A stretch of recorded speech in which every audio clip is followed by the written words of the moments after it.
মারণাস্ত্র থাকতেন নাহলে আজকাল তো একটা পেন্সিলও কিন্তু মারণাস্ত্র হয়ে যায়, বুঝতে পারছেন? একটা পেন্সিলও মারণাস্ত্র বলতে বড় ধরনের হাতিয়ারগুলি থাকবে না। বাট আপনারা জানেন এপি ব্যাটালিয়নের রুল এবং অন্যান্য নর্মাল পুলিশের রুল কিন্তু এক না, এক এক রুলে কিন্তু তৈরি হয়েছে। এখন এদের রুল হচ্ছে ডিউরিং ইভেন যদি আমাদের কোনো সময় যুদ্ধ করতে হয়, এরা কিন্তু সেনাবাহিনীর সাথে যুদ্ধ করবে, এরা কিন্তু সেনাবাহিনীর সাথে সবাই যুদ্ধ করবে, বাট একে কিন্তু একবার ফ্রন্টে যুদ্ধ করতে হবে। এই জন্য তাদের অর্গানাইজেশন এবং তাদের হাতিয়ার অন্যান্য বাহিনী থেকে একটু ডিফারেন্ট। এখানেও পুলিশের ক্ষেত্রেও কিন্তু বিভিন্ন বাহিনী হাতিয়ারের ডিফারেন্ট।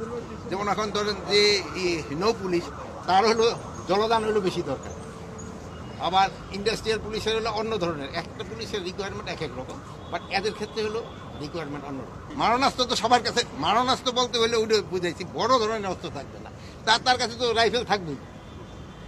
এখন তো মরণাস্ত্র বলতে দিয়ে আপনি তো ওই কি বলে একটা চাকুও তো মরণাস্ত্র, ওটা দিয়ে তো মানুষ মেরে ফেলানো যায়। যানজট নিরসনের জন্য আমরা তো চেষ্টা করে যাচ্ছি, বাট আমাদের আপনারা জানেন প্রত্যেকটা দেশে হলো যতগুলো রাস্তার পরিমাণ থাকতে 25%, আমাদের তো 7% রাস্তা নেই। এই জন্য তো এই গাড়ি ঘোড়া কিন্তু দিন দিন বাড়তেছে, এই জন্য এই সমস্যা থাকতেছে। বাট এটা আমরা সর্বাত্মক চেষ্টা করতেছি, আমাদের পুলিশ বাহিনী তো সর্বাত্মক চেষ্টা করে, তারপরে যতটা উন্নতি করা যায়। আমি বলবো যে এইবার আপনি দেখেন ঈদে আপনারা কোনো একটা খারাপ রিপোর্ট কিন্তু করতে পারেননি, আল্লাহ দিলে সব কিন্তু ভালোভাবে করছে। এইতে বোঝা যায় যে আইন শৃঙ্খলা অনেক উন্নতি হয়েছে।